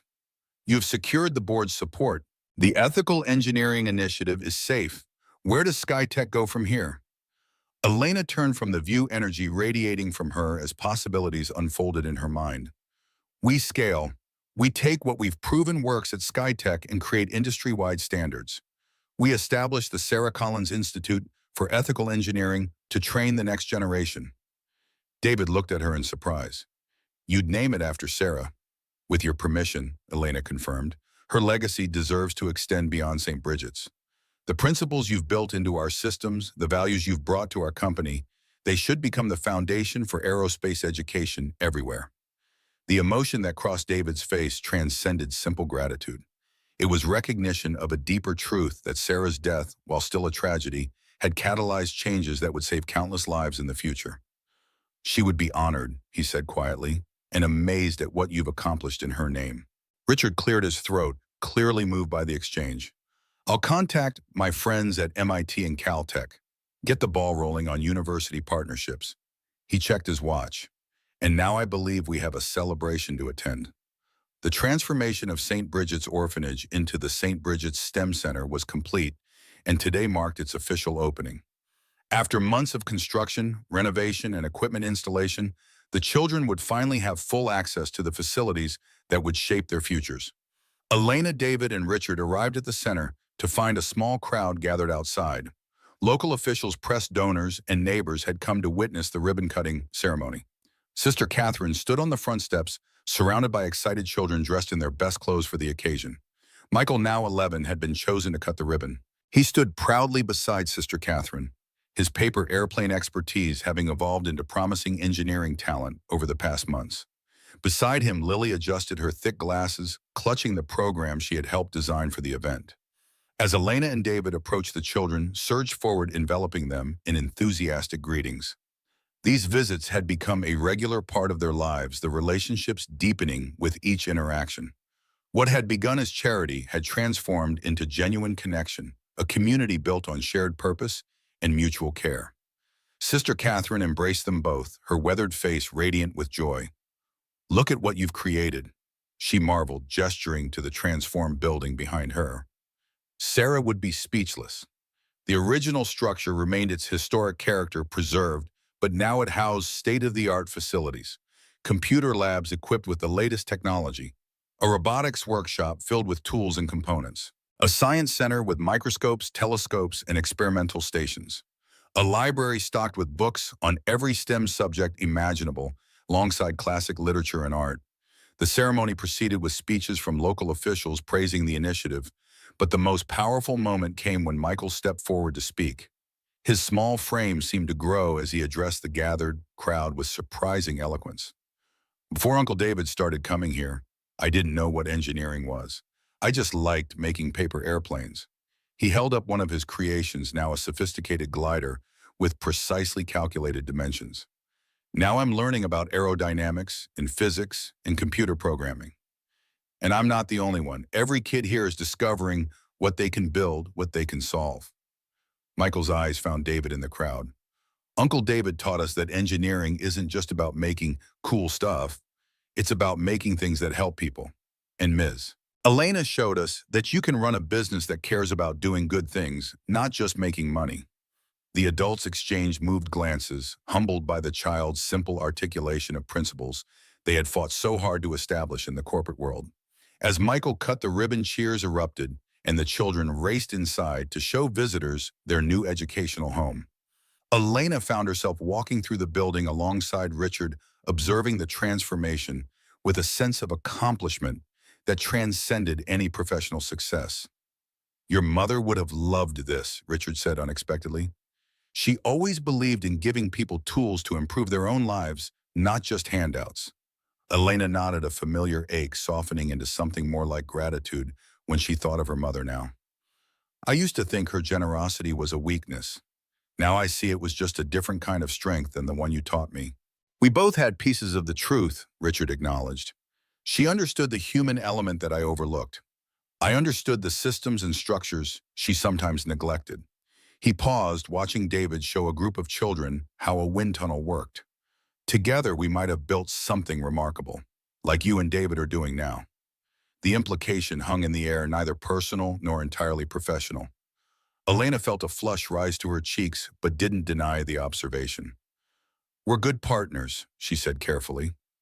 Richard's knowing smile suggested he heard everything she wasn't saying. Partners, yes.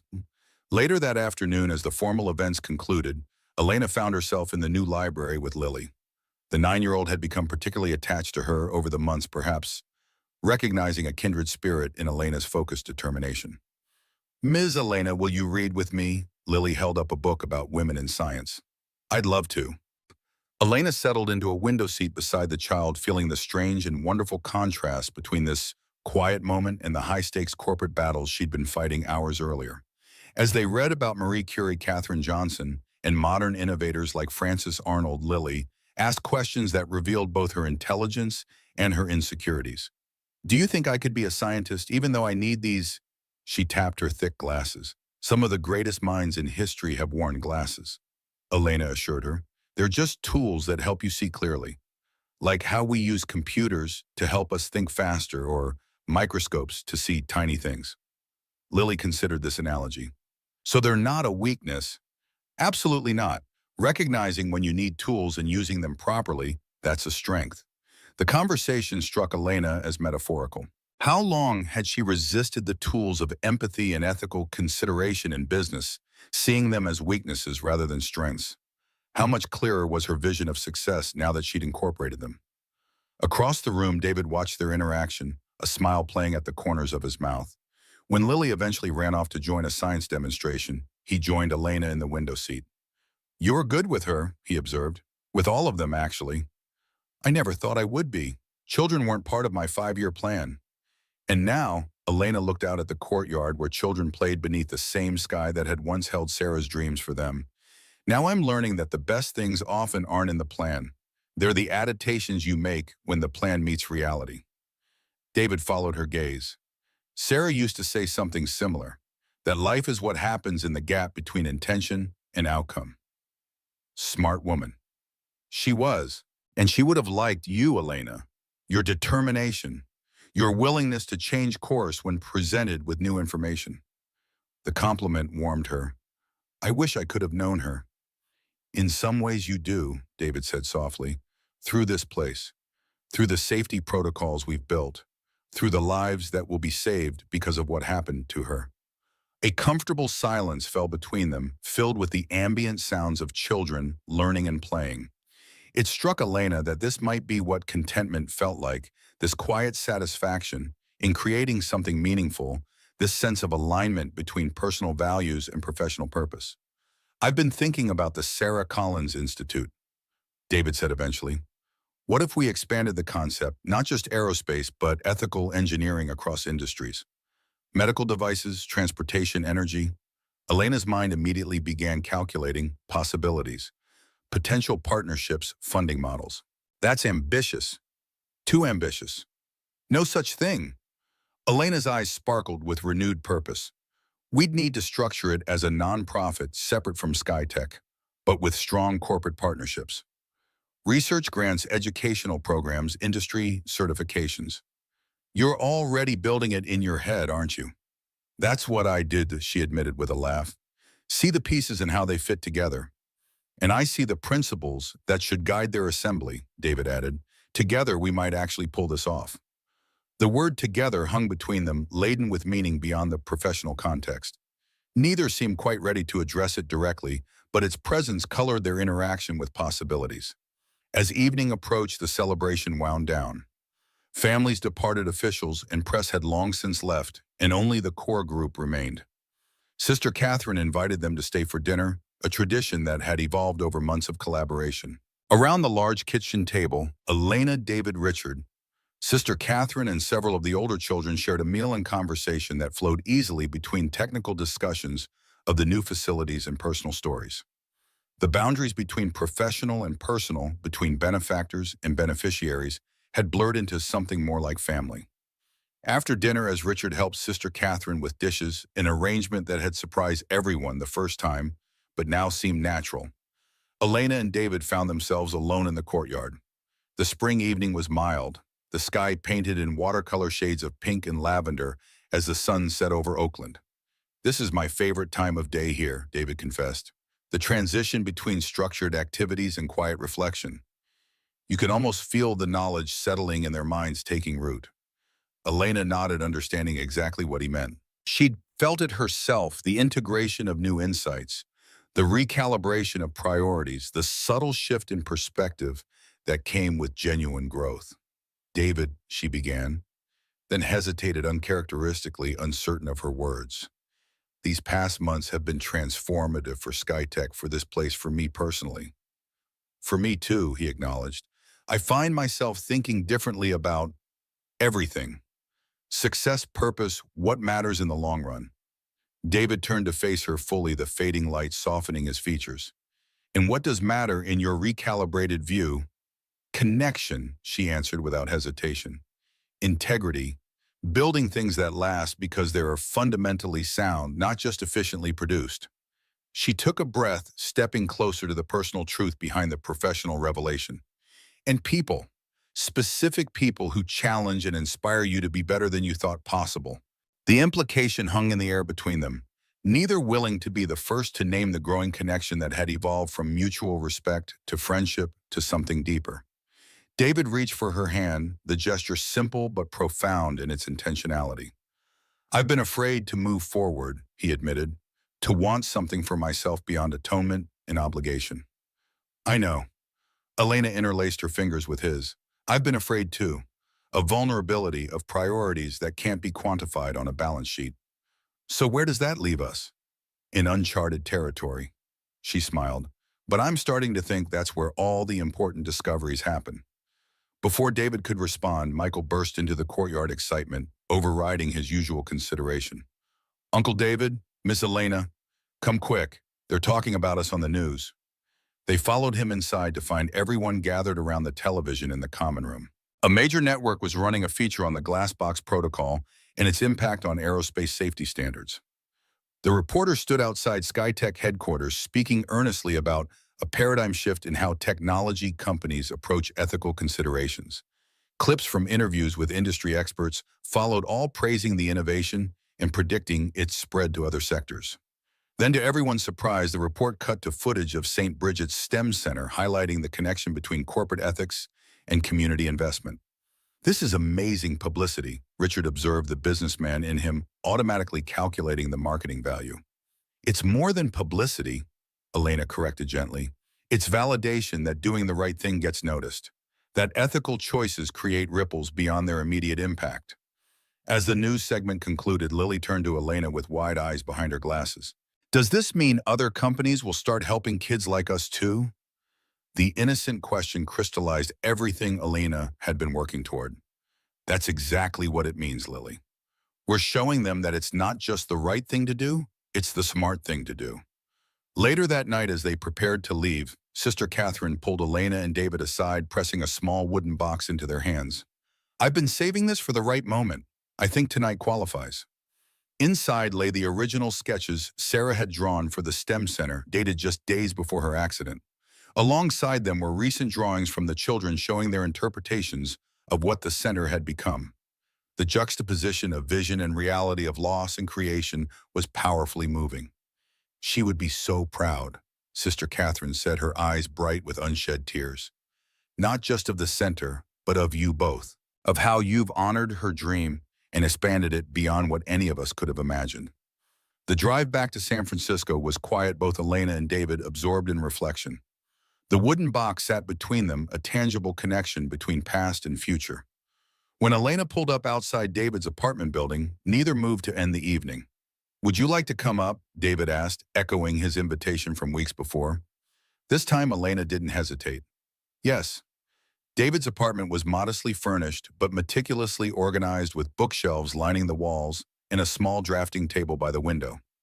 Evidence of his engineering mind was everywhere, in the precision of the arranged objects in the technical books, alongside philosophy and poetry, in the elegant simplicity of the space. On a small shelf near the door, Elena noticed a new addition. A framed photograph of Sarah had been joined by a picture taken at Sinan. Bridget showing David surrounded by children launching paper airplanes. Beside it stood a small vase containing a single red flower, the same shade as Elena's signature dresses. Tea, David offered, moving toward the kitchen. Please. As he prepared the drinks, Elena wandered to the bookshelf, running her fingers along the spines. Many of the technical volumes were familiar to her, but she was surprised by the breadth of other subjects: art history, classical music, comparative religion. You're a Renaissance man, David Collins, she observed. He smiled as he handed her a steaming mug. Sarah's influence. She believed engineers should understand beauty as well as function, that the best designs emerge from holistic thinking.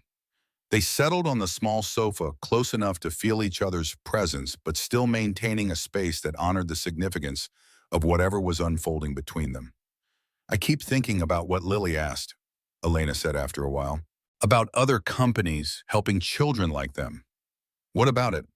It reminded me that what we're doing is bigger than SkyTech, bigger than our personal journeys.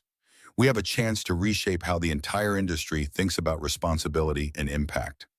David nodded, understanding her shift to the professional as a temporary refuge from the personal intensity of the moment. The Sarah Collins Institute could be the vehicle for that broader influence. Exactly. A clearinghouse for best practices research, educational resources, a certification body for ethical engineering standards. Elena's excitement built as she outlined her vision. Companies that meet the standards get recognized, creating market pressure for others to follow suit.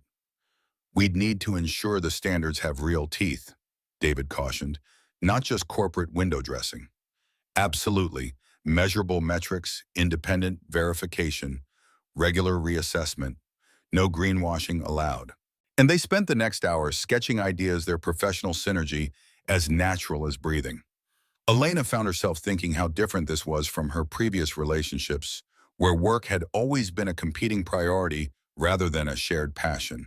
Eventually, the conversation circled back to the personal realm, as it inevitably must. Elena, David set his empty mug aside. I need to be clear about something. She tensed slightly, prepared for boundaries for hesitation. Sarah will always be part of my life, part of who I am, he continued. I don't want to pretend otherwise or ask you to compete with a memory. I would never want you to forget her, Elena assured him. She shaped you into the man you are, the man I've come to. She paused, not quite ready to name the emotion fully. Care about, David suggested with the ghost of a smile. Very much, Elena confirmed, returning the smile. And I come with my own history too. My complicated relationship with Richard, my mother's legacy, the years I spent prioritizing success over connection. All of that made me who I am today.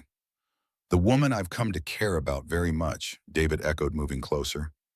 The kiss when it came felt both inevitable and revolutionary, the natural culmination of months of growing connection and the beginning of something entirely new.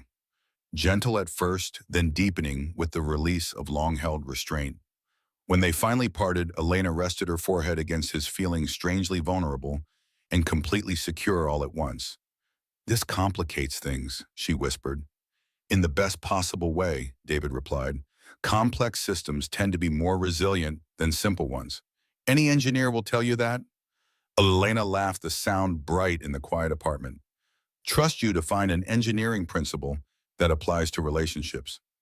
I could cite several more, he offered with a grin. Feedback loops, adaptive systems, redundant safety mechanisms. Stop, she ordered through her laughter, or I'll counter with business analogies about mergers and acquisitions. Their shared laughter dissolved the last traces of tension, leaving behind a comfortable certainty. Whatever was developing between them would unfold at its own pace, guided by mutual respect and shared purpose. Elena stayed longer than she had planned, talking late into the night. They spoke of childhoods and dreams of failures and turning points. David shared stories of Sarah that were full of joy rather than grief. Elena revealed vulnerabilities she had never acknowledged to anyone else. Her fear of repeating her mother's mistakes, her struggle to balance ambition with authenticity. When she finally left, the night had deepened to the quiet hours before dawn. David walked her to her car, their hands naturally finding each other in the darkness. Will you come to Bridget's this weekend? He asked. Michael's demonstrating his new wind tunnel design. I wouldn't miss it, Elena promised. And afterward, maybe dinner, just the two of us. I'd like that. The simple exchange carried the weight of significant decision, a conscious step toward exploring what existed between them outside the context of SkyTech and St. Bridget's. As Elena drove home through the sleeping city, she felt a sense of alignment that had eluded her throughout her career. The fragments of her life, professional ambition, personal values, newfound connections, were cohering into a meaningful whole. The following weeks brought rapid developments on multiple fronts. The Sarah Collins Institute took shape with remarkable speed, aided by Richard's extensive network and Elena's organizational prowess. MIT and Caltech signed on as founding academic partners. 3 major aerospace firms agreed to pilot the ethical certification program. A prestigious journal announced a special issue dedicated to human-centered engineering principles. At SkyTech, the glassbox approach expanded beyond the Titan project to become standard practice across all product lines. The company's market position strengthened further when two competitors were hit with massive recalls due to safety issues that likely would have been caught under similar protocols. The once skeptical Bernard Lowell made a surprising visit to Elena's office, his usual dour expression replaced with reluctant admiration. "I came to acknowledge when I'm wrong," he announced without preamble. "Your ethical engineering initiative isn't just sustainable, it's becoming our primary market differentiator." The quarterly numbers speak for themselves. Elena accepted the concession graciously. "Thank you, Bernard. That means a lot coming from you." "Don't get sentimental," he warned, though, without his former bite. "I'm still watching the metrics like a hawk, but—" He hesitated. "It seems there are more kinds of value than I accounted for in my calculations." The validation from this most stubborn critic reinforced what Elena already knew. The transformation of SkyTech was not just successful, but revolutionary, creating ripples throughout the industry. Meanwhile, her relationship with David deepened with the same thoughtful intentionality they brought to their professional collaboration. They moved slowly, both aware of the complexities involved their professional connection, David's continuing grief work, Elena's recalibration of life priorities. Their weekend visits to St. Bridget's continued now, with the added dimension of their evolving personal relationship. The children, perceptive as always, noticed the shift immediately. "Are you Uncle David's girlfriend now?" Michael asked Elena bluntly one Saturday, as they worked together on a robotics project. "We care about each other very much," Elena answered carefully. "That's not a real answer," the boy observed with the devastating accuracy of childhood. "Grown-ups always say complicated things when the truth is simple." Elena couldn't help laughing. "You're right. Yes, I suppose I am." "Good." Michael nodded with satisfaction. "He smiles more when you're here, and you're nicer than you were at first." "Was I not nice before?" Elena asked, surprised. "You were okay." Michael shrugged, ashamed. "But you looked at everything like you were checking for mistakes. Now you look at things like you're interested in them." The child's observation struck Elena as profoundly insightful. She had spent most of her career in evaluation mode, assessing, judging, calculating. Learning to look with curiosity rather than criticism had changed not just her perspective, but how others experienced her presence. 6 months after the successful board vote, SkyTech hosted an industry symposium on ethical engineering standards. Representatives from aerospace, automotive, medical technology, and computer science gathered to discuss implementing similar approaches in their fields. Elena delivered the keynote address, standing before a packed auditorium of industry leaders and innovators. David watched from the front row, his quiet pride evident in his expression. "The question at the heart of ethical engineering isn't whether we can build something, but whether we should," Elena began.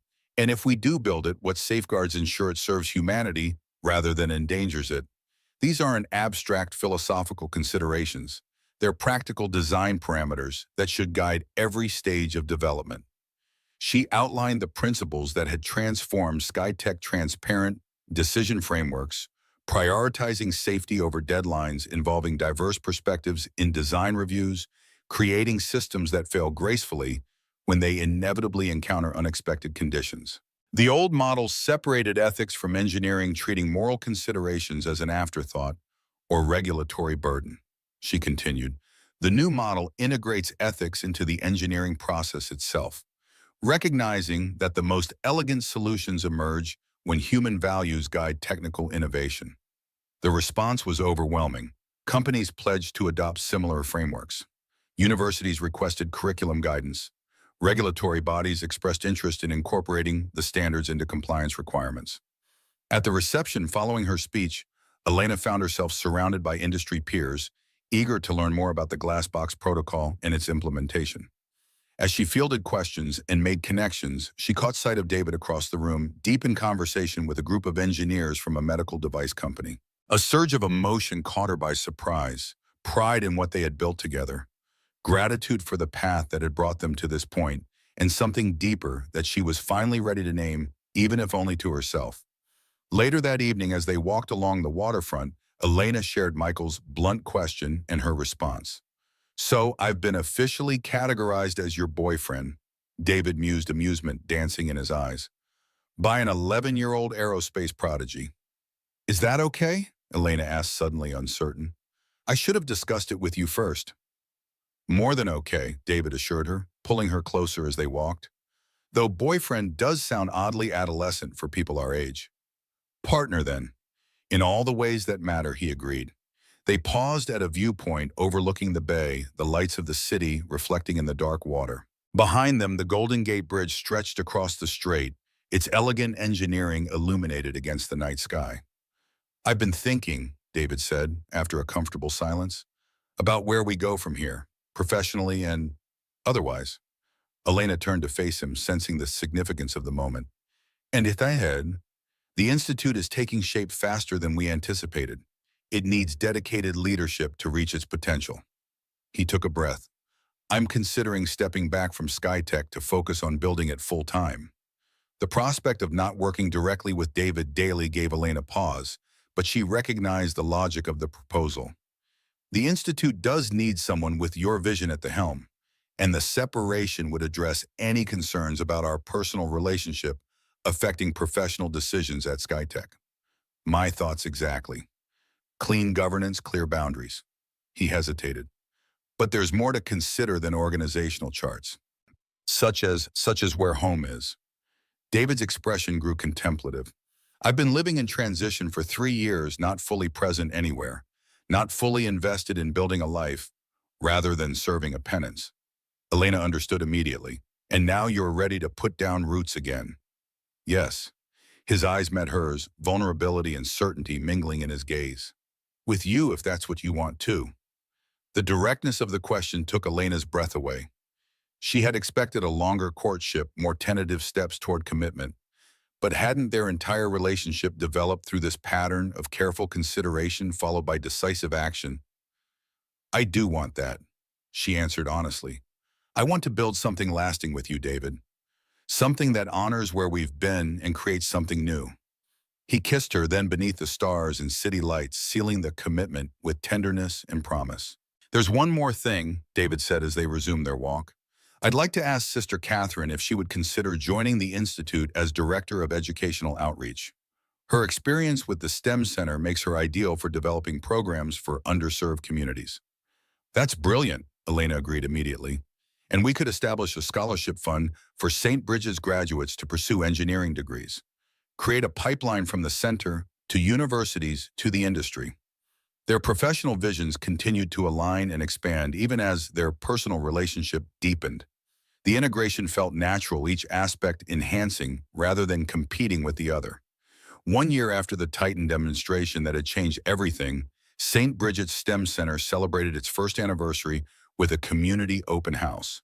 The facility had exceeded all expectations, serving not just the orphanage residents, but hundreds of children from surrounding neighborhoods. The courtyard buzzed with activity as visitors moved between demonstration stations, showcasing student projects. Michael, now a confident 12-year-old, led tours of the aerodynamics lab, where his wind tunnel design had become a centerpiece. Lily, her thick glasses now complemented by a lab coat she wore with solemn pride, explained the principles of optics to fascinated adults. Elena and David circulated among the guests, their pride in the children's accomplishments evident in every interaction. Richard, now a regular presence at the center, had brought several university admissions officers to scout for promising talent. Sister Catherine found them near the refreshment table, her face alight with the part of the day's success. Sarah would be astonished, she said, linking arms with both of them. This has grown beyond anything we dreamed when she first proposed the idea. It's just the beginning, David promised. Wait until you see what these kids accomplish in the next 10 years. Sister Catherine studied them both, her wise eyes seeing the changes the year had wrought. And what about you two? You've both transformed as much as this place has. Elena exchanged a glance with David, a silent communication passing between them. We're building something important, she answered simply. Together. About time, Sister Catherine nodded with satisfaction. Life is too precious to navigate alone when you've found someone who understands your heart. As afternoon faded into evening, the formal presentations began. Children demonstrated their projects from simple machines to complex robotics. Awards were presented for scientific achievement, creative thinking, and collaborative problem solving. The final presentation came from the entire student body, a video they had created documenting the center's first year. Images flashed across the screen showing the progression from construction to classes to completed projects. Interviews with children described the impact on their lives and dreams. The closing sequence showed a series of paper airplanes flying across the screen, each carrying a message about the future. The final frame froze on Michael's latest design, soaring against this blue sky, carrying the words, "We are all learning to fly." As applause filled the courtyard, Elena felt David's hand find hers, their fingers intertwining naturally. They had indeed learned to fly beyond limitations, beyond loss, beyond the narrow definitions of success that had once confined them. The journey hadn't been easy. There had been turbulence and unexpected currents, moments when staying grounded seemed safer than risking the ascent. But they had built wings strong enough to weather the challenges, designed not just for themselves, but for others who would follow. And in doing so, they had discovered the most important principle of ethical engineering, that the best innovations aren't those that fly the highest or the fastest, but those that lift the most people toward their fullest potential. Together, they had built something that would soar long after they were gone, a legacy measured not in quarterly reports or market share, but in lives transformed and possibilities created. That, Elena reflected as she looked around at the thriving community they had helped nurture, was the true measure of success. Not what you accumulate, but what you contribute. Not what you control, but what you cultivate. Not what you take from the world, but what you give back to it. As the children launched their paper airplanes into the evening sky, each one carrying dreams and possibilities, Elena and David stood among them, no longer CEO and engineer, benefactor and recipient, but simply two people who had found their purpose in each other in the beautiful, complex work of helping others rise.